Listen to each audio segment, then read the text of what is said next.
ষষ্ঠ উপজেলা পরিষদ নির্বাচনের চতুর্থ ও শেষ ধাপের নির্বাচনে ভোট গ্রহণ চলছে। ৭টি উপজেলায় সকাল ৮টা থেকে বিকেল ৪টা পর্যন্ত চলবে ভোট গ্রহণ। অবাধ, নিরপেক্ষ ও সুষ্ঠু ভোট আয়োজনে সব প্রস্তুতি নিয়েছে নির্বাচন কমিশন। এই ধাপে ৬টি উপজেলায় ইভিএমে, বাকিগুলোতে প্রচলিত ব্যালট পেপারে ভোট হবে। সকাল ৮টায় ভোট শুরু হয়ে চলবে একটানা বিকেল ৪টা পর্যন্ত।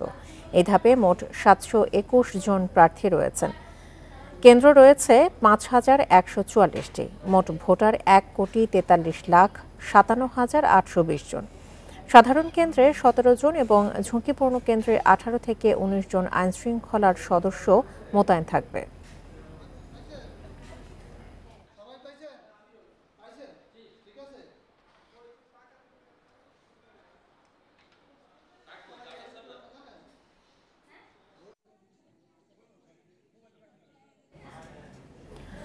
চতুর্থ ধাপের উপজেলা নির্বাচন নিয়ে আরও জানাতে চট্টগ্রাম এবং নওগাঁ থেকে যোগ দিচ্ছেন আমাদের সহকর্মীরা। শুরুতেই যাচ্ছি চট্টগ্রামে, সেখান থেকে জানাবেন আমাদের সহকর্মী হাসান রিটন। ইতিমধ্যে ঘণ্টাখানেকের বেশি হয়ে গেছে নির্বাচন শুরু হয়েছে। এই মুহূর্তে ভোটার উপস্থিতি কেমন দেখছেন? কোন কোন উপজেলায় ভোট গ্রহণ হচ্ছে এবং ঝুঁকিপূর্ণ কেন্দ্রগুলোর কি অবস্থা?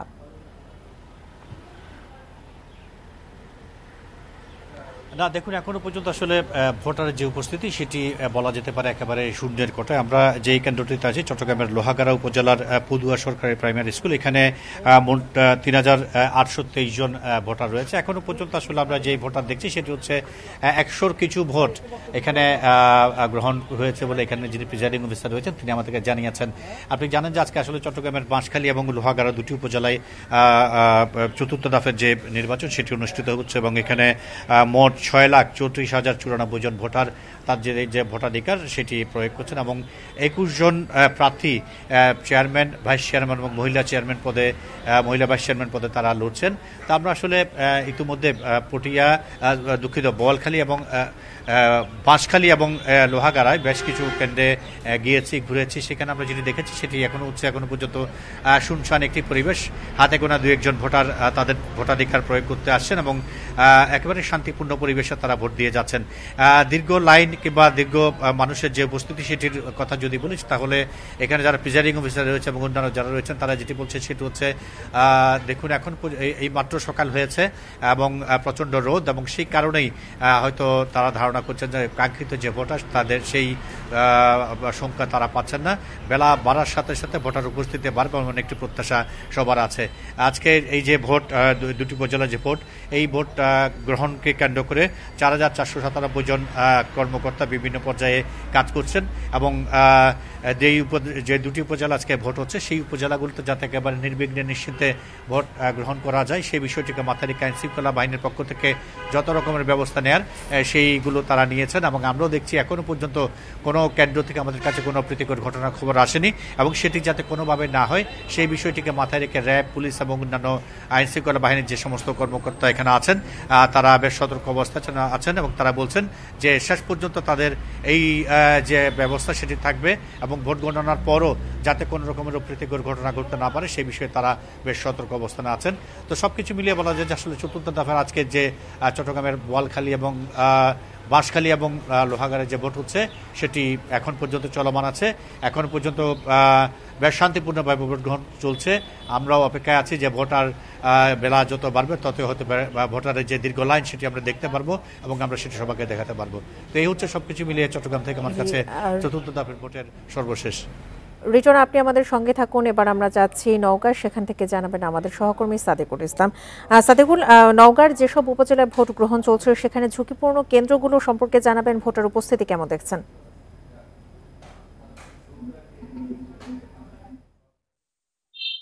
আমি আপনাকে যদি জানাতে চাই যে আমি এখন কিন্তু আছি যে নওগাঁ শহরতলির আপনার টকেনের সরকারি প্রাথমিক বিদ্যালয়ে। আমরা এই কেন্দ্রটিতে যেটি লক্ষ্য করেছি যে আপনার এখন প্রায় ৯:৩০ মতো বাজে।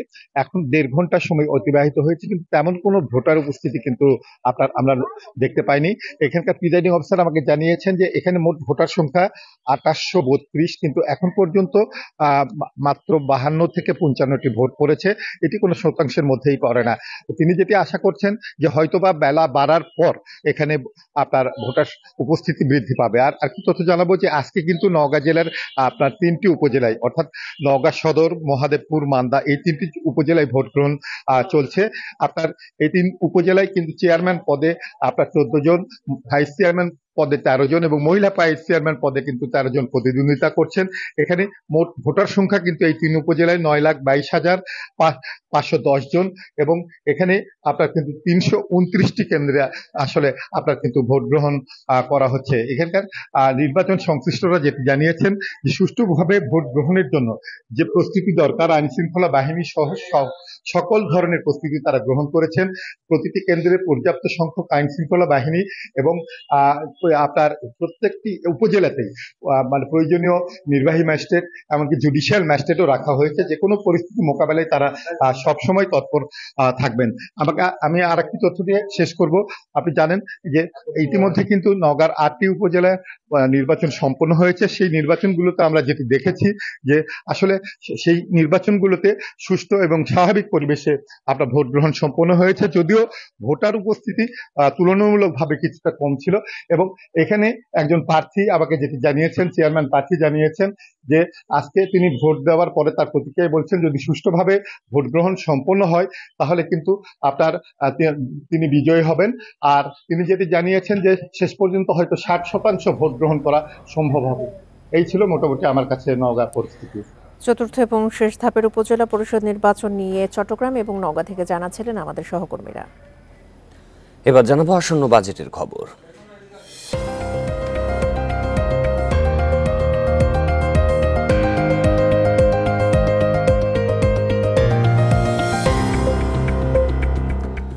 আজ বসছে দ্বাদশ সংসদের প্রথম বাজেট অধিবেশন। কাল বিকেল উত্থাপিত হবে 2024-25 অর্থ বছরের বাজেট। পাশ হতে পারে 27 জুন। এবার 7,96,900 কোটি টাকা ব্যয়ের বাজেট দিচ্ছেন অর্থমন্ত্রী আবুল হাসান মাহমুদ আলী।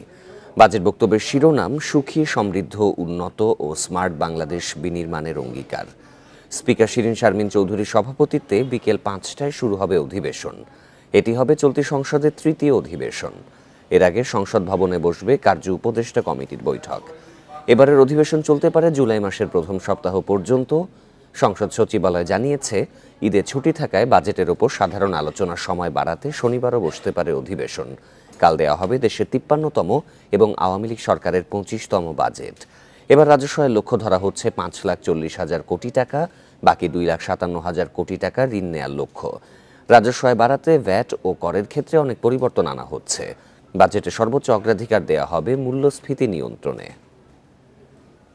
হয়তো বিশেষ কারণে শনিবার সংসদ আমাদের চালাতে হতে পারে, কারণ সময় খুব কম, ঈদের বন্ধ থাকবে এবং এইটার মধ্যে থেকে আমরা জানেন যে আমাদের বিল পাস করতে হবে, অন্যান্য কার্যকরী করে চলবে। তো সেই হিসাবে সংসদ হয়তো আপনার প্রতিদিন বিকাল বা আসরের পরের থেকে এটা শুরু হবে। জাতীয় সংসদে কাল 2024-25 অর্থ বছরের বাজেট উত্থাপন করবেন অর্থমন্ত্রী আবুল হাসান মাহমুদ আলী। এতে আয়কর, ভ্যাটে 2 ডজনের বেশি নতুন প্রস্তাব দেবেন তিনি। কিছু ক্ষেত্রে বাতিল হচ্ছে কর অব্যাহতি, আবার কোনো কোনো খাতে বাড়বে। থাকছে কালো টাকা সাদা করার অভূতপূর্ব সুযোগ। দুটি ক্ষেত্রে কমবে কর্পোরেট কর, বাড়বে মোবাইলে কথা বলা ও ইন্টারনেটে সম্পূরক শুল্ক। বর্তমানে ডিজিটাল পরিষেবা হিসেবে 27টি উপখাত স্বীকৃত। এই অর্থ বছরে শেষ হচ্ছে এসব সেবায় কর অব্যাহতি সুবিধা। আসছে বাজেটে সেবার সংখ্যা কমিয়ে 19টি করা হচ্ছে। কর অব্যাহতি মিলবে আরও 3 বছর। তবে সুবিধা পেতে হলে নগদ টাকায় কোনো লেনদেন করতে পারবে না কোম্পানিগুলো। অর্থ মন্ত্রণালয়ের কর্মকর্তারা জানান, ব্যবসাবান্ধব পরিবেশ তৈরিতে শেয়ার বাজারে তালিকাভুক্ত নয় এমন কোম্পানি ও এক ব্যক্তির কোম্পানির কর্পোরেট কর কমছে 2.5%। কর্পোরেট করের প্রস্তাবিত বিধান 2025-26 অর্থ বছরেও বহাল রাখার প্রস্তাব করবেন অর্থমন্ত্রী। অর্থমন্ত্রী প্রস্তাব করবেন শেয়ার বাজার লেনদেনে 50 লাখ টাকার বেশি আয়ে দিতে হবে গেইন ট্যাক্স। বর্তমানে ফুল ও ফল আমদানিতে উৎসে কর 5%, আগামী অর্থ বছরে যা বেড়ে হচ্ছে 10%। বেসরকারি হাইটেক পার্কে কর অব্যাহতি বাতিল করার প্রস্তাব করবেন অর্থমন্ত্রী। তবে বহাল থাকবে সরকারি হাইটেক পার্কের সুবিধা। এছাড়া নিত্যপণ্য সরবরাহে উৎসে কর কমিয়ে অর্ধেক করার প্রস্তাব করবেন অর্থমন্ত্রী আবুল হাসান মাহমুদ আলী। বাজেটে সব স্তরেই সিগারেটের দাম ও সম্পূরক শুল্ক হার বাড়ানোর প্রস্তাব করবেন অর্থমন্ত্রী। আইসক্রিমের সম্পূরক শুল্ক দ্বিগুণ বাড়িয়ে 10%, কোমল পানীয়র সম্পূরক শুল্ক 5% বাড়ানোর প্রস্তাব করা হবে। মোবাইলে কথা বলায় ও ইন্টারনেটে সম্পূরক শুল্ক বাড়বে 5 ভাগ। 100 টাকা ভ্যাট বাড়বে মোবাইল সিমে। আনন্দ বিনোদনে বাড়বে ভ্যাটের বোঝা। অ্যামিউজমেন্ট ও থিম পার্কে ভ্যাট দ্বিগুণ করার প্রস্তাব দেবেন অর্থমন্ত্রী। বাতিল হবে ট্যুর অপারেটরের ভ্যাট অব্যাহতি। ভ্যাটের বোঝা বাড়বে দেশীয় উৎপাদনে। এসি উৎপাদনে ভ্যাট বসবে 7.5%, ফ্রিজ উৎপাদনে বাড়বে 2.5%। তবে mobile, napkin, diaper, LPG cylinder উৎপাদনে রেয়াতি ভ্যাট 1 বছর বাড়ানোর প্রস্তাব করবেন অর্থমন্ত্রী। Ruhul Amin, independent News, Dhaka. Banking চ্যানেলে রেমিটেন্স আনতে আগামী বাজেটে প্রণোদনায় মোট বরাদ্দ থাকছে 6,200 কোটি টাকা। 2.5% প্রণোদনার পাশাপাশি প্রবাসী ও তাদের পরিবারের সদস্যদের আরও কিছু সুযোগ সুবিধা দেওয়ার চিন্তা করছে সরকার। এমন সম্মান ও সুবিধা পেলে বৈধ পথে অর্থ পাঠাতে উৎসাহ বাড়বে বলে মনে করেন প্রবাসীরা। ব্যাংকিং চ্যানেলে প্রবাসী আয় বাড়াতে 2019-20 অর্থবছর 2% প্রণোদনা দেয়া শুরু করে সরকার। সে বছর প্রবাসী আয়ে 13% আর 2020-21 অর্থবছর 36% প্রবৃদ্ধি হয়। কিন্তু করোনা মহামারীর পরের বছরই কমে বৈধ চ্যানেলে প্রবাসীদের অর্থ প্রবাহ। তাই 2022 সালে প্রণোদনা বাড়িয়ে 2.5% করা হয়। গত 3 বছরে 30 লাখের বেশি নতুন কর্মী বিদেশে গেছেন, কিন্তু ব্যাংকে প্রবাসী আয়ে তার ইতিবাচক প্রভাব পড়েনি। প্রবাসী আয়ের গুরুত্ব বিবেচনায় নিয়ে আর্থিক প্রণোদনার বাইরে প্রবাসীদের কিছু সুবিধা দিতে চায় অর্থ মন্ত্রণালয়, যার মধ্যে আছে বিমানবন্দরে বিশেষ সেবা ডেস্ক, প্রবাসী ও তার পরিবারের সদস্যদের জন্য বিশেষ স্মার্ট কার্ড, স্কুল, কলেজ, হাসপাতাল ও সরকারি সেবায় অগ্রাধিকার। প্রণোদনা তো বর্তমান আছে, যেটা সরকার দিচ্ছে 2.5%। হ্যাঁ, আর সেটা ছাড়াও রেকগনাইজ করার, যেভাবে বিভিন্ন কার্ড দিয়ে রেকগনাইজ করা হয় সিআইপিদেরকে, এভাবে সেটার কথা চিন্তা করা হচ্ছে। তাদের পরিবার যারা দেশে থাকেন তাদেরকে বিভিন্ন সামাজিক ক্ষেত্রে এবং সরকারের সার্ভিস নেয়ার ক্ষেত্রে তাদেরকে কীভাবে সহায়তা করা যায় সেই বিষয় নিয়ে কিন্তু কাজ করা হচ্ছে। বিভিন্ন দেশে 1.30 লাখের মতো প্রবাসী কাজ করছেন। বিদেশ জীবন শেষে দেশে ফিরে কর্মসংস্থানের সরকারি সহায়তা চান তারা। যখন সে কর্ম শেষ করে যাবে দেশে, তাকে যেন একটা বাজেট দেওয়া হয়, তাদেরকে ঋণের ক্ষেত্রে যদি ঋণ দেওয়া হয় প্রবাসী কল্যাণ ব্যাংকের মাধ্যমে। হাসপাতাল, স্কুল অ্যান্ড কলেজ, বিমানবন্দর এইসব সুযোগ সুবিধা রাখার জন্য প্রবাসী এই সুবিধার জন্য বৈধ পথে রেমিটেন্স পাঠাতে উৎসাহিত হবে। প্রতি বছরই প্রবাসীদের জন্য অনেক ধরনের ঘোষণা আসে বাজেটে, কিন্তু সব কিছু বাস্তবায়ন হয় না, কারণ আমরা এরপরে সবসময় হয়রানির শিকার হই। প্রবাসীরা ডলার প্রতি প্রণোদনা সহ 119 টাকার বেশি পাচ্ছেন। গত মাসে 1 লাফে ডলারের দাম বাড়ে 7 টাকা। ফলে মে মাসে গত 4 বছরের মধ্যে সর্বোচ্চ 225 কোটি ডলার প্রবাসী আয় এসেছে। Hari Saha, Independent News, Dhaka.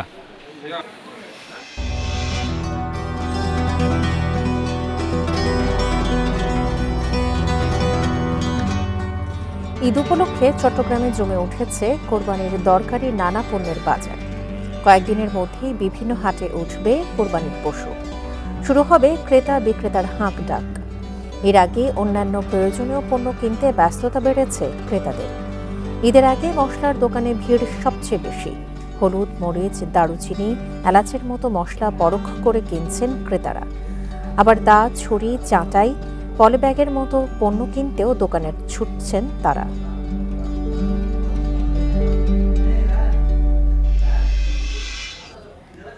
এ নিয়ে বিস্তারিত থাকছে সংবাদের পরের অংশে। চলে যাচ্ছি পরের খবরে। সংসদ সদস্য আনোয়ারুল আজিম হত্যার বিচার নিয়ে দ্বিধা বিভক্ত আইনবিদরা। হত্যাকাণ্ড কলকাতায় হওয়ায় অনেকেই বলছেন ইন্ডিয়ান পেনাল কোড 302 ধারা অনুযায়ী ভারতেই বিচার হবে। তবে সুপ্রিম কোর্টের ক্রিমিনাল আইন বিশেষজ্ঞদের অনেকেরই মত নিহত ব্যক্তির নিজ দেশে বিচার করা সম্ভব। এক্ষেত্রে হত্যার ষড়যন্ত্র দেশে শুরু হওয়াই বড় যুক্তি। ঝিনাইদহের এমপি আনোয়ারুল আজিম ভারতে নিখোঁজ ও হত্যার 3 সপ্তাহ পেরিয়ে গেলেও খুনের বিচার নিয়ে বড় প্রশ্ন, বিচার বাংলাদেশে হবে না ভারতে। ফৌজদারি কার্যবিধি অনুযায়ী অপরাধ সংগঠিত হওয়ার স্থানে হত্যা মামলা হবে উল্লেখ করে সাবেক আইনমন্ত্রী ও অ্যাটর্নি জেনারেল বলেন, ভারতের বারাসাত আদালতেই বিচার হবে, কেননা খুনের সকল আলামতও কলকাতায়। তবে ঢাকায় অপহরণ মামলার বিচার চলবে। 2 মামলাতেই চুক্তি মেনে বন্দি বিনিময় বাধা নেই। হত্যাকাণ্ড যেখানে ঘটেছে সেখানে বিচার হওয়া, কারণ তাইলে সত্য উদ্ঘাটিত হবে।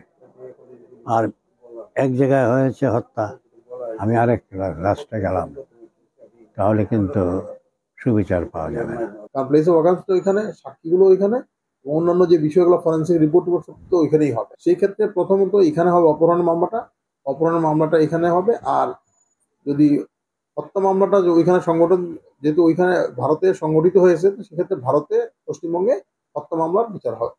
তবে এর সঙ্গে দ্বিমত ফৌজদারি আইনজ্ঞদের অনেকেই। বিভিন্ন মামলার উদাহরণ টেনে তারা বলেন, এই মামলায় আসামিদের স্বীকারোক্তি অনুযায়ী হত্যার পরিকল্পনা বাংলাদেশ থেকেই শুরু। পাশাপাশি খুন হওয়া ব্যক্তি ও গ্রেপ্তার আসামিদের বেশিরভাগ বাংলাদেশি হওয়ায় এর বিচারও এদেশেই সম্ভব। কনস্পিরেসি এইখানে হয়েছে, বাংলাদেশের কনস্পিরেসির অংশ হিসাবে আপনার কনসিকুয়েন্সটা ওখানে, ফলাফলটা ওখানে, অতএব এর বিচার বাংলাদেশ হবে। এর মধ্যে কোনো ওই হেসিটেশন। অপহরণের পরে যদি মার্ডার হয়ে যায় তাহলে কিন্তু আর অপহরণের 364 থাকে না। আপনার কিডন্যাপ করা হলো for the cause or for the purpose of murder, যদি মার্ডার হয়ে যায় তাহলে আর ওই 364 থাকবে না, ওই 302 বিচার হবে। এমপি আজিম হত্যায় ঢাকা শেরেবাংলা থানায় হত্যার উদ্দেশ্যে অপহরণ মামলা এবং কলকাতার নিউটাউন থানায় হত্যা মামলা হয়েছে। Zahidul Bashar, Independent News, Dhaka. MP Azim হত্যায় গ্রেপ্তার সিয়ামকে কোন দেশের কাছে হস্তান্তর করা হবে সেটা ঠিক করবে নেপালের পুলিশ। মঙ্গলবার শাহজালাল বিমানবন্দরে নেপাল থেকে ফিরে কথা বলেন ডিবি প্রধান হারুনুর রশিদ। এ সময় তিনি আরও জানান, আজিম হত্যার মূল পরিকল্পনাকারী আক্তারুজ্জামান শাহিনকে জিজ্ঞাসাবাদের জন্য মার্কিন দূতাবাসের সঙ্গে যোগাযোগ করা হবে। এমপি আজিম হত্যার তদন্তে ভারতের পর নেপাল যায় গোয়েন্দা পুলিশের দল। সেখানে গ্রেপ্তার রয়েছেন আসামি সিয়াম সহ বেশ কয়েকজন আসামি, তারা কেউ চলে গেছে, কেউ আছে। মঙ্গলবার ঢাকায় ফিরে এসে বিমানবন্দরে সাংবাদিকদের সঙ্গে কথা বলেন ডিবি প্রধান। তিনি জানান, বাংলাদেশের সঙ্গে নেপালের বন্দি বিনিময় চুক্তি না থাকায় সিয়ামকে সাথে আনা সম্ভব হয়নি।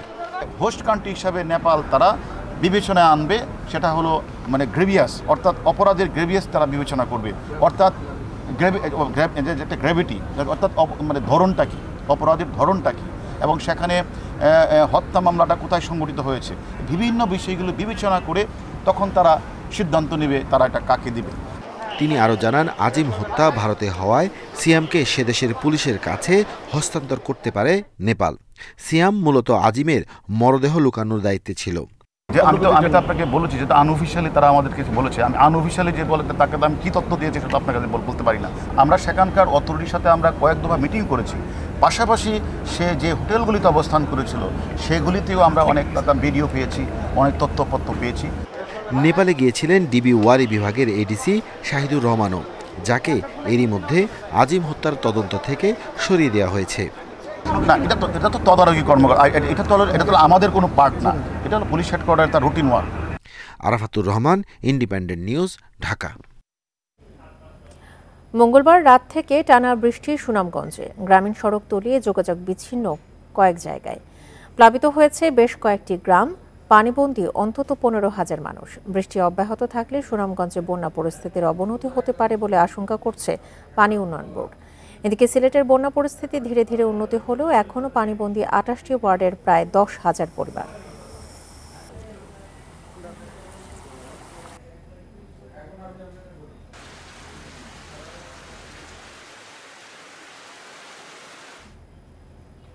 সিলেটের বন্যা পরিস্থিতি নিয়ে আরো জানাতে যুক্ত হচ্ছেন আমাদের সহকর্মী রানা মজুমদার। রানা, এখন পর্যন্ত সিলেটের বন্যা পরিস্থিতি ধীরে ধীরে উন্নতি হলেও 28টি ওয়ার্ডের 10,000 পরিবার পানিবন্দী অবস্থায় আছে। তাদের সহযোগিতায় প্রশাসনিকভাবে কি ধরনের সহযোগিতা করা হচ্ছে, আর এই বন্যা পরিস্থিতি কবে নাগাদ ঠিক হতে পারে, পানি উন্নয়ন বোর্ড কি বলছে?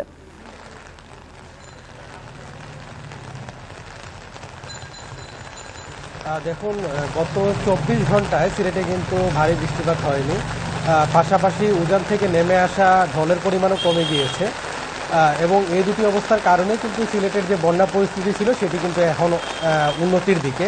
এবং আমি এই মুহূর্তে যেই এলাকায় অবস্থান করছি সেখানে কিন্তু আমরা দেখেছি গতকালকে পর্যন্ত হাঁটু সমান পানি ছিল, কিন্তু আজকে যখন আমরা এখানে আসলাম তখন দেখতে পেলাম যে পানি কিন্তু কমে গিয়েছে এই এলাকা থেকে।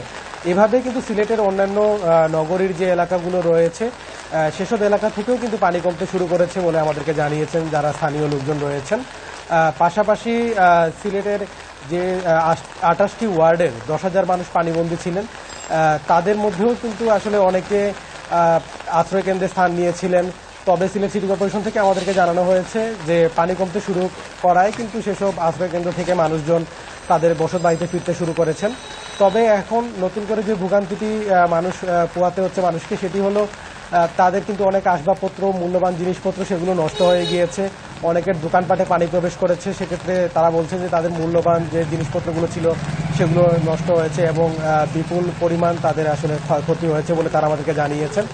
এবং সিলেটের যে আসলে যে পানিবন্দী অবস্থা, সেটির পেছনে নগরবাসীরা একটি বিষয়কে দায়ী করছেন। তারা বলছেন যে আসলে নগরীতে অপরিকল্পিত উন্নয়ন এবং দুর্বল ড্রেনেজ ব্যবস্থা, পাশাপাশি সুরমা নদীর যে গভীরতা সেগুলো কমে যাওয়ার কারণেই মূলত অল্প বৃষ্টিতেই সিলেট নগরবাসী কিন্তু পানিবন্দী হয়ে যান বলে তারা দাবি করছেন। এবং তারা বলছেন যে আসলে এই ধরনের অবস্থা থেকে, এই ধরনের ভোগান্তি থেকে যদি মুক্তি পেতে হয় তাহলে একটি সমন্বিত উন্নয়ন পরিকল্পনা করা প্রয়োজন। এবং আমরা এই ব্যাপারে কথা বলেছিলাম সিলেট সিটি কর্পোরেশনের সাথে, নগর পরিকল্পনাবিদ যারা রয়েছেন তাদের সঙ্গে। তারা বলছেন যে আসলে এই অবস্থা থেকে উন্নয়নের উত্তরণের জন্য যারা পরিবেশবিদ রয়েছেন কিংবা যারা নগর পরিকল্পনাবিদ রয়েছেন তাদের সবাইকে নিয়েই কিন্তু উন্নয়ন পরিকল্পনা হাতে নিতে হবে, এই তারা কিন্তু প্রস্তাবনাটি দিয়েছেন। সবকিছু মিলিয়ে সিলেটের বন্যা পরিস্থিতি নিয়ে এই ছিল আমার কাছে সবশেষ। সিলেট থেকে বন্যা পরিস্থিতির সবশেষ তথ্য জানাচ্ছিলেন রানা মজুমদার। বিরূপ হয়ে উঠছে পরিবেশ। তীব্র তাপপ্রবাহের পর পূর্বাঞ্চলে দেখা দিয়েছে বন্যা, আর এর মধ্যেই সামনে এসেছে উত্তর পশ্চিমে তীব্র খরার শঙ্কা। 2 যুগে বার্ষিক গড় বৃষ্টিও কমছে। বিপরীতে তাপমাত্রা বেড়েছে 1.4 ডিগ্রি সেলসিয়াস। গবেষকরা আরও জানাচ্ছেন, আগামীতে রাজশাহী, রংপুর, খুলনা হবে সবচেয়ে উত্তপ্ত বিভাগ, আর এর সবচেয়ে বড় প্রভাব পড়বে কৃষিতে। প্রতি বছরই তীব্র হচ্ছে তাপপ্রবাহ। এবছর এপ্রিল জুড়ে তাপবলয়ে ছিল দেশ। গত কয়েক বছরে এপ্রিলে গড় বৃষ্টিও কমেছে আশঙ্কাজনক হারে। 2020 সালে 20 ভাগ বেশি বৃষ্টি হলেও 2021-এ কমে হয়েছে 79 ভাগ, 22-এ তা 36 আর 23-এ কমে দাঁড়ায় 64-তে। তবে চলতি বছরে বৃষ্টি কম হয়েছে 81 ভাগ। সেই সাথে 2 দশকে গড় তাপমাত্রা বেড়েছে 1.4%। এতে খরার প্রবণতা বাড়ছে।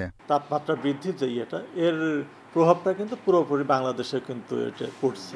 মার্চ মাসে কিছুটা তাপপ্রবাহ শেষে দেখা যেত এবং এপ্রিল মে মাসে, কিন্তু এখন যেটা দেখাচ্ছে আমরা কিন্তু গত বছর কিন্তু আমরা কিন্তু বর্ষার সময় কিন্তু তার আগেও আছে। তার মানে কি এটা কিছুটা শিফট হচ্ছে। আমরা দেখি বর্ষাকালেও কিন্তু আমরা তাপপ্রবাহ পাচ্ছি। জলাধার আর বন উজাড়ে বিপর্যয়ের মুখে উত্তর পশ্চিমাঞ্চল। বৃষ্টি কমে যাওয়ায় ভূগর্ভস্থ পানির ওপর নির্ভরশীল হচ্ছে কৃষি। খরাসহ প্রাকৃতিক দুর্যোগের ঝুঁকিতে 22 জেলা। উত্তরে খরার মুখে পঞ্চগড়, ঠাকুরগাঁ, রংপুর, জয়পুরহাট, চাঁপাইনবাবগঞ্জ সহ 8 জেলা। খুলনা বিভাগে চুয়াডাঙ্গা, যশোর সহ 4, সঙ্গে আছে ঢাকা বিভাগের গাজীপুরও। অন্যদিকে খরা ছাড়াও বন্যার ঝুঁকিতে রাজশাহী, নাটোর, বগুড়া, সিরাজগঞ্জ, পাবনা ও কুষ্টিয়া। একই সংকটে চট্টগ্রামের 3 পার্বত্য জেলাও। জলবায়ুর পরিবর্তনে সবচেয়ে বেশি প্রবলেম যেটা হবে সেটা হচ্ছে খরা। অনেক দিন ধরে চলে, তাহলে এর উপরে যে ডিপেন্ডেন্ট জনগোষ্ঠী আছে, সেটা কৃষিকাজের জন্য হোক, মৎস্যের জন্য হোক বা যে কোনো কাজে হোক, সে কিন্তু আস্তে আস্তে তার লাইভলিহুড নষ্ট হবে। মাগুরা এবং যশোরে যে পাট চাষিরা পাট চাষ করতে যাচ্ছে না বিকজ পানি নাই, তাহলে আপনি পাটের আঁশ দিয়ে যে ব্যাগের বিভিন্ন ধরনের জুট প্রোডাক্ট হতো সেটা তো আস্তে আস্তে নষ্ট হয়ে যাবে। এসব কারণে এবছর পরিবেশ দিবসে বনভূমি পুনরুদ্ধার করে খরা সহনশীল পরিকল্পনা গ্রহণে গুরুত্ব দিচ্ছেন জলবায়ু গবেষকেরা। Shahriar Anirban, Independent News, Dhaka. নিষিদ্ধের পরও প্রকাশ্যে ব্যবহার হচ্ছে পলিথিন ব্যাগ। এসব পলিথিন ছড়িয়ে পড়েছে নদী-নালা, ড্রেন, এমনকি খালবিল ও কৃষি জমিতে। মাটির সাথে না মেশার স্বাস্থ্য ঝুঁকির পাশাপাশি পরিবেশের জন্য যা হয়ে উঠেছে ক্ষতির কারণ। এরপরও তা বন্ধে নেই তেমন কোনো উদ্যোগ। প্রায় 2 যুগ আগে নিষিদ্ধ, তারপরও যশোরের সবখানেই চলছে পলিথিনের ব্যবহার। প্রতিদিন জেলায় গড়ে 2000 টন পলিথিনের ব্যবহার হয়, যার শেষ ঠিকানা ড্রেন, নদী, খালবিল ও কৃষি জমিতে। পলিথিন আগে যেমন ছিল এখনো তেমনই আছে।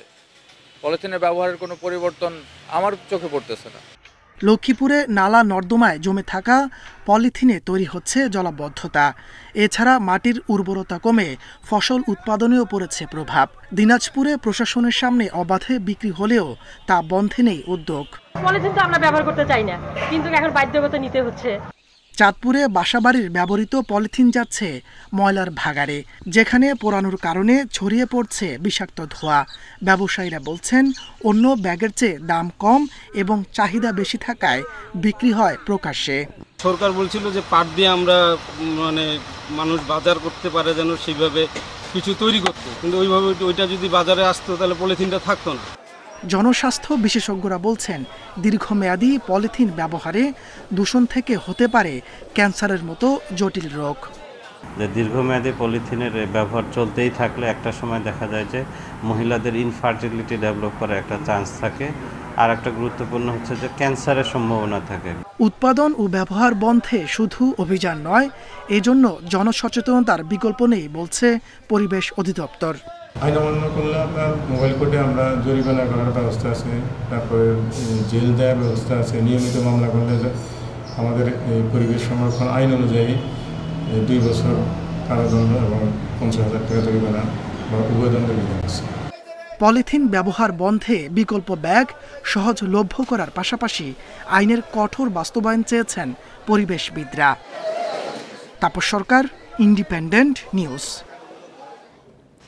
ঈদুল আজহা ঘিরে উত্তরাঞ্চলের সড়ক মহাসড়কের 5টি পয়েন্টকে ঝুঁকিপূর্ণ হিসেবে চিহ্নিত করেছে প্রশাসন। এসব পয়েন্টে অতিরিক্ত জনবল মোতায়েন করবে হাইওয়ে পুলিশ। পশুবাহী ট্রাকসহ সব ধরনের যান চলাচল নির্বিঘ্ন করতে নেওয়া হয়েছে নানা উদ্যোগ। মহাসড়কের পাশে বসতে দেয়া হবে না পশুর হাট, উল্টো পথে চলতে দেয়া হবে না কোনো গাড়ি।